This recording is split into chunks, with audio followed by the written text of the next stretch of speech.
हमारे मंदिर में हम विधि तो बहुत सालों से करते हैं, मतलब मंदिर की विधि बहुत समय से करते हैं, लेकिन अब हमको मतलब यह समझ के हमको किस तरह से मतलब हमको मंदिर की विधि का पालन करना है, हमको जो भी विधि करनी है वह सारी विधि को किस तरह से किया जाता है, उसका यह सब द्वारों को बताया गया है।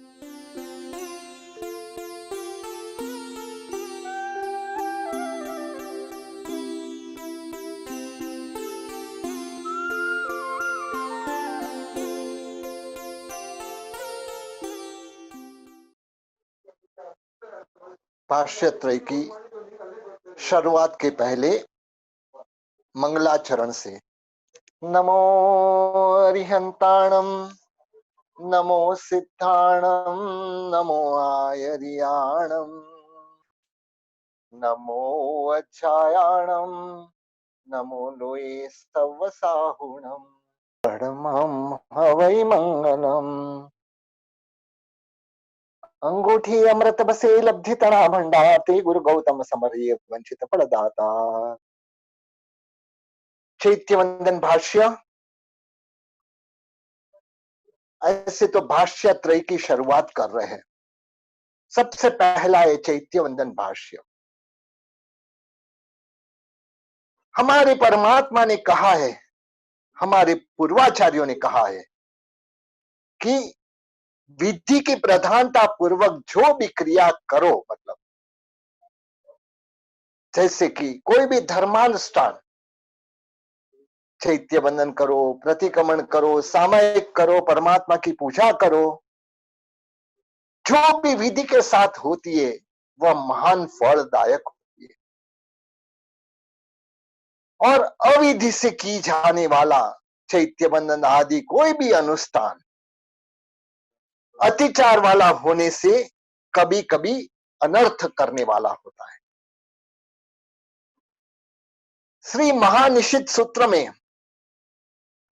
कहा है, अविधि से चैत्य वंदन करने वाला जीव अन्यों में भी अश्रद्धा उत्पन्न करता है।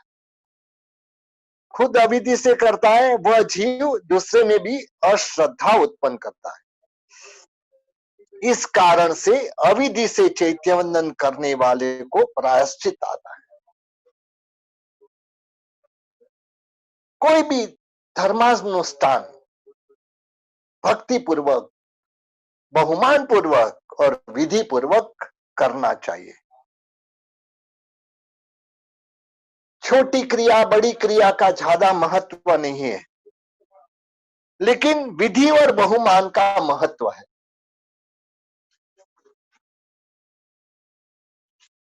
आज हमारी रोजिंदी क्रिया लगभग निष्प्राण जैसी बन गई है। हमारी जो भी क्रिया करते हैं हम रूटीन क्रिया कर लेते हैं। निष्प्राण जैसी क्रिया, यह तीनों भाष्य जो है उसमें हमारी रोजिंदी क्रिया, जैसे कि प्रभु पूजा, दर्शन, चैत्य वंदन, गुरु वंदन, पचखान वगैरह के बारे में कब करना चाहिए, कैसे करना चाहिए, कैसे भावों से करना चाहिए, कौन सी विधि से करना चाहिए, कैसी झरना मतलब का पालन करना है और किस कारण से करना है, ये सारी वस्तु हमें यह भाष्य त्रय में सीखने मिलेगी। कहते हैं ना कि जो पुण्यवान निकट भवी होता है, यानी बहुत कम समय में मोक्ष में जाने वाला आत्मा होता है,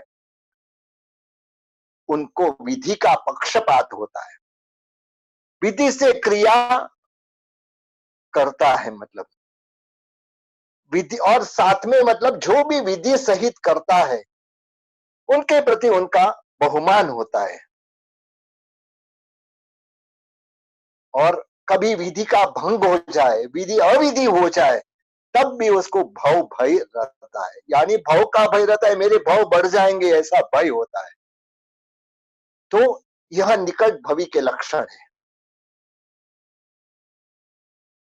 विधि के पूर्ण राग से किया हुआ अनुष्ठान कभी कभी ऐसा होता है कि शारीरिक शक्ति नहीं होता है, संघर्ष बल नहीं होता है, लेकिन संघर्ष की कमी के कारण मतलब थोड़ा दोष वाला रहने पर भी जब विधि के साथ करते हैं वह आत्मा आराधक। लेकिन जब विधि के प्रति उपेक्षा वृत्ति होती है या अविधि से क्रिया करते हैं, मतलब कभी कभी कोई टोकता है, कोई रोकता है तो उसके ऊपर रोष करता है। तुम समझते हो नहीं हो, मैं कई सालों से यही क्रिया करते आया हूं, मतलब आज तक कोई साधु ने भी नहीं कहा, आचार्य ने भी नहीं कहा, मतलब तो यह तो समझ लेना कि अभी जिनाज्ञा के प्रति बहुमान नहीं जगाए, परमात्मा की आज्ञा के प्रति बहुमान नहीं जगाए। और जिनाज्ञा में बहुमान नहीं रहे तो जिनेश्वर परमात्मा के प्रति प्रेम कैसे हो सकता है। कम से कम मेरे में शास्त्रोक्त विधि मुझे पूर्ण अनुष्ठान कब आए, ऐसा मनोरथ तो कम से कम रहना चाहिए। आज नहीं कर सकते मतलब शास्त्रोक्त विधि से, लेकिन मनोरथ हमारे यह होने चाहिए कि मेरे आज शास्त्रोक्त विधि के पूर्ण मेरी क्रिया कब हो। कोई भी अनुष्ठान में करो परमात्मा की आज्ञा के मुताबिक करो, हमारे शास्त्र में जैसे कहा है अनुष्ठान करने ऐसा करो।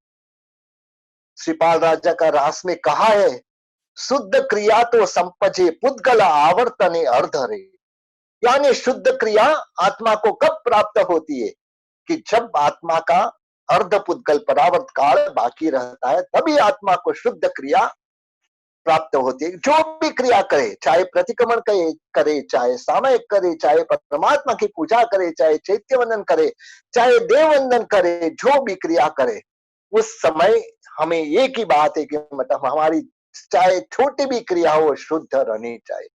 यदि यह भाव हमारे में आएंगे तो ऐसे लगेगा कि हमारी जो क्रिया का जो आनंद मिलना है, मतलब आज जो निष्प्राण बनी हुई क्रिया हमारी प्राणवान हो सकती है। यह ग्रंथ के रचयिता आचार्य भगवंत कौन है, इसका पहले परिचय पाएंगे। क्योंकि कभी कभी कहते हैं मतलब कि पुरुष विश्वास से वचन विश्वास, पुरुष यदि विश्वासवान हो तो मतलब उसके वचनों पे भी विश्वास होता है। यह ग्रंथ के रचयिता आचार्य श्री जगत चंद्र सुरेश्वर जी महाराज साहब कहते हैं कि उनके मतलब आइंबेल तप के प्रभाव से चित्तौड़ के राणा ने उनको तपा ऐसा बिरुद दिया था। और आज जो तपा गच, गच तो पहले ही चालू था, लेकिन उनको तपा बिरुद देने के बाद तपा गच करके नाम दिया गया। मतलब गच तो वो परमात्मा महावीर से चालू था, मतलब लेकिन जब ये राणा ने उसको तपा का बिरुद दिया तब से यह गच की पहचान तपा गच के नाम से होने लगी। मतलब और वह आचार्य भगवंत ने ही यही वही राणा की सभा में दिगंबर आचार्य के साथ वाद हुआ, जिसमें आचार्य हीरे के बराबर पाए गए। मतलब अभेद रहे, मतलब हीरे जैसे अभेद रहे। मतलब तब राणा ने उनको हीरला जगत चंद्र सुरेश्वर जी कह रहे करके बिरुद दिया। मतलब ऐसे बिरुद दिया पाने वाले के शिष्य ऐसे जगत चंद्र श्री महाराज साहब के शिष्य देवेंद्र सुरेश्वर जी महाराज साहब, उन्होंने यह चैत्य वंदन, गुरु वंदन और पचखाण भाष्य यानी भाष्यत्रय की रचना की। मतलब उनके जीवन में कई सारे ग्रंथ उन्होंने रचे, मतलब बहुत सारे ग्रंथ रचे। मतलब लेकिन आज हमको यह जो ग्रंथ के बारे में चैत्य वंदन भाष्य की जो शुरुआत कर रहे हैं, मतलब तब मतलब ये चैत्य वंदन भाष्य की बात आगे करेंगे। मतलब वंदित तो वंद निजे सब्बे ची वंदनाई सुवियारम बहुवित्ति भास चुनी सुयानुसारेणम मुच्छा। पहले गाथा का अर्थ करेंगे और इसके बाद में उसका विवेचन देखेंगे। वंदन करने योग्य सर्वज्ञों को अथवा सर्व वंदन करने योग्य जो है, मतलब उनको वंदन करके अनेक टीका, भाष्य, चूर्णी और सूत्र के अनुसार चैत्य वंदन आदि सुविचार में कहता हूं। कहते हैं कि कोई भी ग्रंथ की शुरुआत होती है तब मतलब उसमें चार वस्तु मुख्य होती है। सबसे पहले मंगलाचरण होता है, दूसरा विषय होता है, तीसरा प्रयोजन होता है और चौथा संबंध होता है।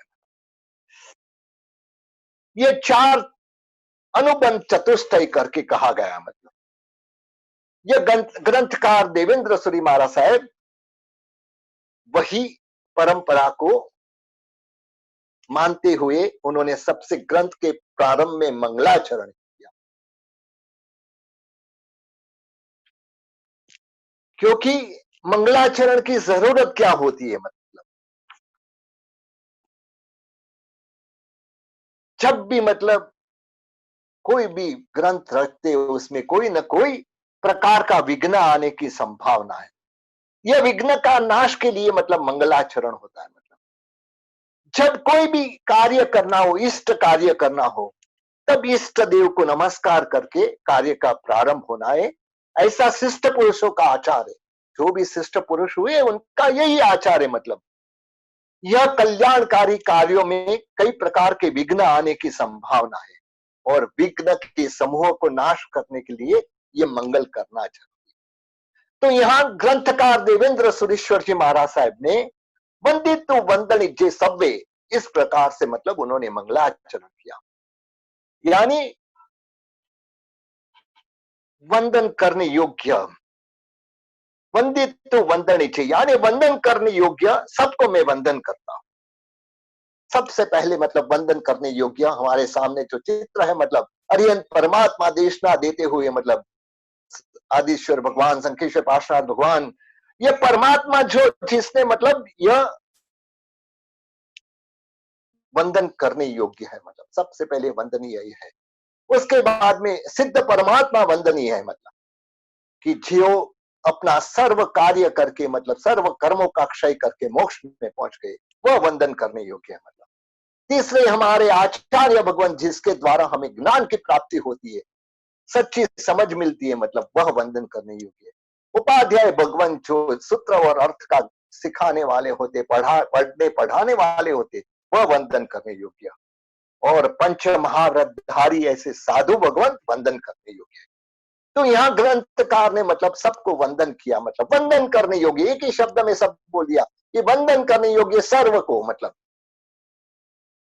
तो उन्होंने यह मंगलाचरण पूर्वक यह शास्त्र, ये ग्रंथ की शुरुआत की। मतलब इसके बाद में आता है विषय, क्योंकि कौन सा विषय हम क्या पढ़ रहे हैं, मतलब जब तक हमें पता नहीं रहता है तब तक हमें मतलब वह पढ़ने में समझ नहीं आती है।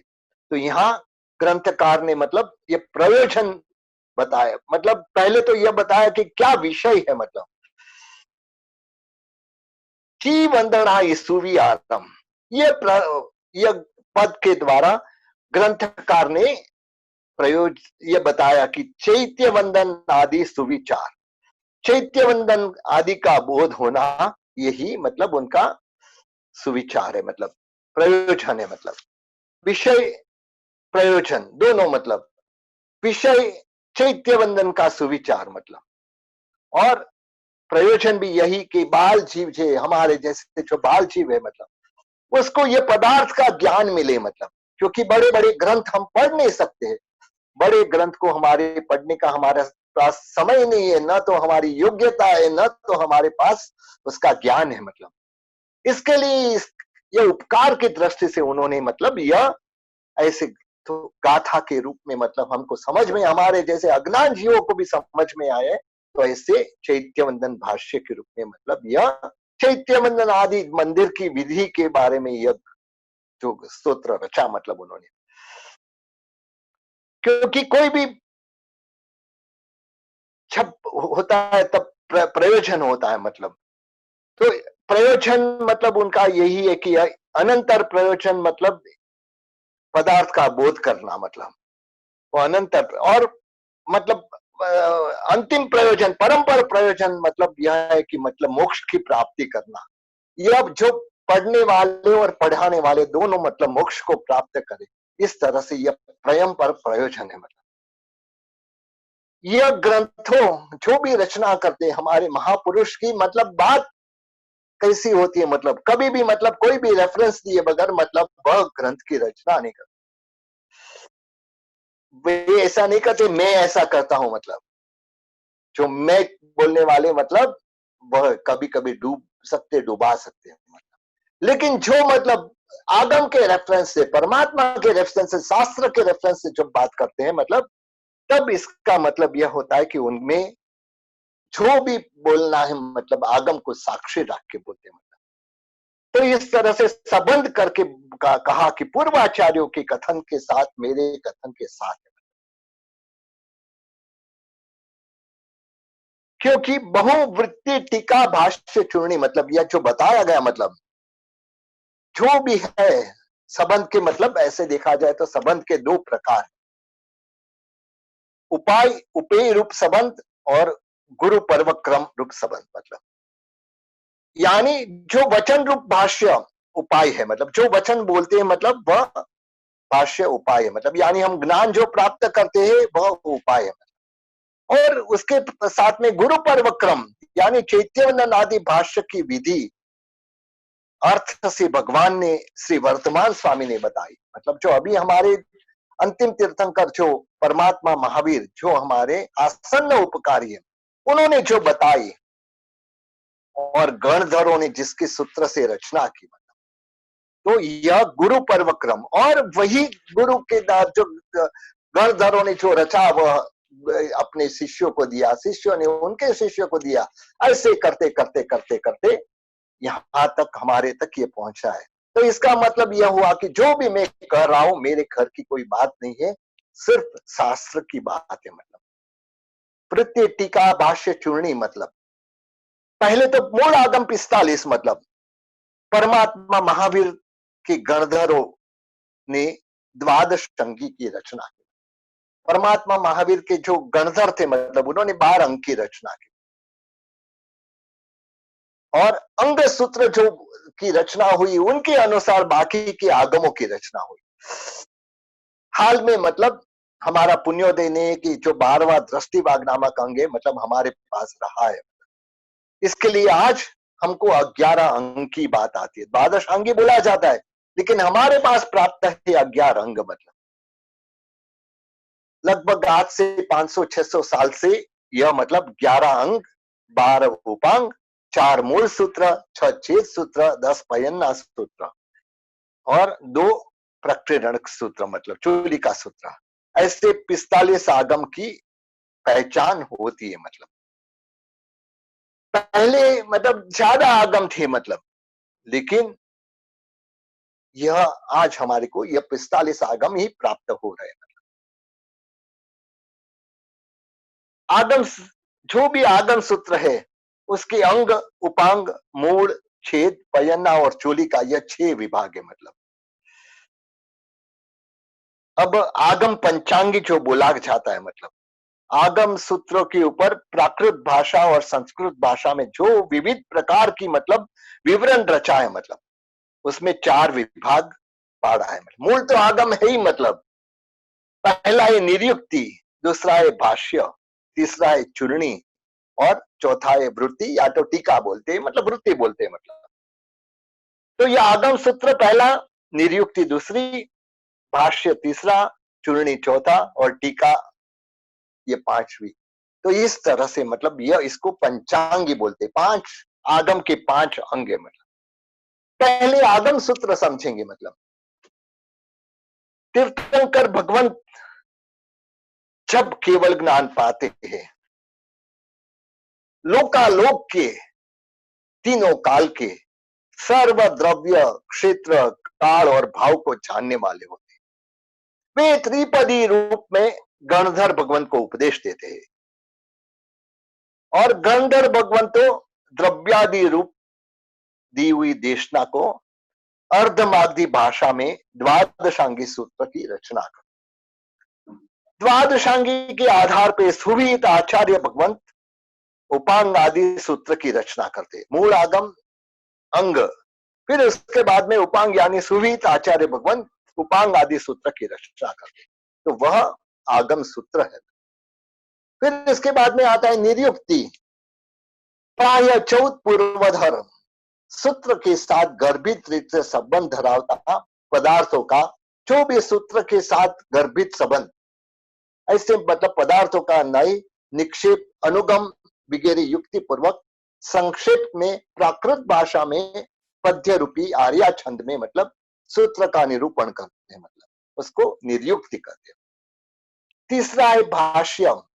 सूत्र और निर्युक्ति में जो कहने के लायक हो उसको संक्षेप में चौक्कस स्वरूप में, मतलब प्राकृत भाषा में पद्य रूप या आर्या छंद में मूल सूत्र रूप रचना आती है, मतलब उसको भाष्य कहते हैं। चूर्णी, चौथा है चूर्णी। सूत्र, निर्युक्ति, भाष्य, ये तीन की दरेक विगत स्पष्ट करके समझाई जाती है, उसे चूर्णी करते हैं। मुख्यतया यह प्राकृत भाषा में होती है, कोई कोई बार और कहां कहां मतलब एक वाक्य में संस्कृत का भी एक आध वाक्य देखने आता है। यह चूर्णी की रचना गद्य में होती है। पांचवी ये टीका, जो पंचांगी में पांचवी टीका है, सूत्र, निर्युक्ति, भाष्य और चूर्णी, ये चारों की विगत लक्ष्य में रख के, मतलब जरूर पुरता जितना जरूरी है उतना विस्तार करके संस्कृत भाषा में गद्य रूपी रचना को टीका कहते, मतलब तो यह कोई कोई प्राचीन टीकाओं में कथा वगैरह है, मतलब वह प्राकृत भाषा में भी देखने आती है। तो यह दरेक आगम सूत्र ऊपर निर्युक्ति वगैरह चार प्रकार का विवरण रचाया हो, ऐसे मतलब हरेक का आगम का हमको नहीं प्राप्त हो रहा है, सबके ऊपर ये चारों मतलब का रचना हुई हो ऐसा तो प्राप्त नहीं हो रहा है। लेकिन कई कई में किसी के सूत्र मिलता है, किसी की निर्युक्ति मिलती है, किसी का भाष्य मिलता है, तो यह आज हमें प्राप्त हो रहा है। मतलब तो यहाँ बहुवित्ती भाष्य चूर्णी सुयानुसारेण मुच्छामि, तो यह बहुत स्पष्टता से उन्होंने कहा, अनेक वृत्ति, अनेक भाष्य और अनेक चूर्णी और अनेक सूत्र और अनेक निर्युक्ति के अनुसार मैं आपको जो बताने चाह रहा हूं वह उस तरह से होगा। सुयानुसारेण मुच्छामि, वह मतलब चैत्य वंदन आदि अर्थ सूत्र, निर्युक्ति, भाष्य, चूर्णी और वृत्ति में कहे हुए होने हुए भी मैंने जैसे गुरु के पास सुना है, मैंने जैसे मेरे गुरु भगवंत से सुना है, मतलब उस प्रकार से मतलब मैं कहूंगा। यहाँ मेरी स्वमति कल्पना से नहीं, कुछ बात नहीं है। बहुश्रुत, बहु के शब्द के साथ जब श्रुत जोड़ा जाता है तो वह बहुश्रुत बोलते हैं। बहुश्रुत यानी गीतार्थ पूर्वाचार्यों, उन्होंने जो कहा है, गीतार्थ पूर्वाचार्यों ने जो कहा है उसके अनुसार से मैं कहता हूं। उन्होंने जो चैत्यवंदन आदि का विचार बताया है, मतलब उसी प्रकार से मैं कहता हूं। यहाँ साधु और श्रावक को सर्व अनुष्ठान का मूल चैत्य वंदन है, मतलब और यह चैत्य वंदन की विचारणा करने योग्य है। मतलब ऐसे वादी वेताल शांति सुरेश्वर जी महाराज साहब ने ची वंदन भाष्य नाम का बड़ा ग्रंथ की रचना की, लेकिन वह ग्रंथ हमारी कैपेसिटी नहीं, हम पढ़ सके। मतलब हमारे जैसे बाल जीव के लिए मतलब उन्होंने यह वह महाभाष्य के अनुसार यह चैत्यवंदन भाष्य की रचना की। मतलब चैत्य, पहले तो चैत्य वंदन में अभी चैत्य है यानी क्या, मतलब चैत्य यानी मतलब परमात्मा की प्रतिमा, मूर्ति, उसको कैसे वंदन करना, मतलब क्योंकि हमारी जीवन में मतलब चैत्य वंदन हम रोज करते हैं। मतलब चैत्य वंदन करते वक्त हमारे को क्या क्या ख्याल रखना चाहिए, मतलब मंदिर में के प्रवेश से हमको क्या क्या ख्याल रखना है, यह पूरा विषय यह चैत्य वंदन भाष्य में दिया गया है। तो यहाँ चैत्यवन जैसे मतलब हमारे 24 तीर्थंकर परमात्मा है, ऐसे मतलब यहाँ 24 द्वार का वर्णन होता है। 24 द्वार की गाथाएं बताते हैं, मतलब दहति ग अहिगम परगम दूदिसी तियुगह तिहाउ वंदनया पणिमाय नमुकारा वन्ना सोलसयसियाला, ऐसे गाथा चार है। मतलब इसकी इगसी संयम तुपया सदनवी संपयाउ पणदंडा बार अहिगार चौवंदनिच सरणिच चौहचिना चौरो थुई निमित्त बार हेवु सोल आगारा। गुण विस दोष उसग माणत उत्तम च सगवेला दस आसायण चाओ सब्बे ची वंदनाए ठाणाए 24 दुआ रहीम दु सहसा हुंती चौसठ। यहाँ मतलब ये चारों गाथा में मतलब हमको 24 द्वार कौन से है, मतलब उसको पहले हम नाम, पहले 10 ऋक है, फिर उसके बाद में 5 अभिगम है, उसके बाद में 2 दिशाएं है, चौथा है 3 प्रकार का अवग्रह है, पांचवा है 3 प्रकार की वंदना, छठा है प्रणिपात, सातवां है नमस्कार, आठवां है 1647 वर्ण, नौवां है 181 पद, 10वां है 97 संपदा, 11वां है 5 दंडक सूत्र, 12वां है 12 अधिकार, 13वां है 4 वंदनीय, 14वां है 1 स्मरणीय, 15वां है 4 प्रकार से चिन्ह, 16वां है 4 स्तुतियों, 17वां है 8 निमित्त, 18वीं है मतलब 12 हेतु, 19वां है कौशक के 16 आगार, 20वां है कौशक के 19 दोष, 21वां है कौशक का प्रमाण, 22 का है स्तवन, 23वां है 7 बार चैत्य वंदन, और अंतिम 24 में मंदिर में 10 बड़ी आशा का वर्णन यह 24वें द्वार में होता है। तो इस तरह से मतलब चैत्य वंदन के आश्रयी सर्वस्थान 2074 2074 भेद होते हैं। तो इस तरह से ये चारों गाथा में मतलब जो 24 द्वार बता है उसके उत्तर भेद 2074 होते हैं। तो यहाँ पहले हम थोड़े थोड़े हर एक द्वार को समझेंगे, मतलब यानी वह द्वार में क्या आएगा, मतलब हमको सबसे पहला है त्रिक द्वार। त्रिक यानी 3, निस्सी आदि 10 पदार्थ ऐसे मतलब जिसमें 3-3 करना है हमको। तो यह जो त्रिक है मतलब ऐसे 10 भेद है मतलब, लेकिन 3 बार करने से उसके इंटू 10 इंटू 3 बोले तो 30 भेद इसके हुए। फिर इसके बाद में अभिगम, मंदिर में प्रवेश करते वक्त जो 5 बातें अवश्य आचरणीय है मतलब उसको अभिगम कहते हैं, और जिसका कथन यह अभिगम द्वार में किया गया है। तीसरा है दिशा द्वार, मंदिर में परमात्मा के किस तरफ किसको खड़ा रहना है इसका निर्धारण यह दिशा द्वार में किया गया है। चौथा भेद है मतलब अवग्रह द्वार, परमात्मा से कितनी दूरी तक हमको खड़ा रहना है इसका स्पष्टीकरण अवग्रह द्वार में किया गया है। पांचवा वंदन द्वार, इसमें 3 प्रकार से मतलब जो वंदना होती है, 3 प्रकार से जो वंदना होती है इसके बारे में यहां बात की गई। छठा है प्रणिपात द्वार, 5 अंगों के द्वारा परमात्मा का नमस्कार करना, क्षमा समणा देना, यह प्रणिपात कहा जाता है। आपके सामने सामने चित्र भी दिखता है मतलब।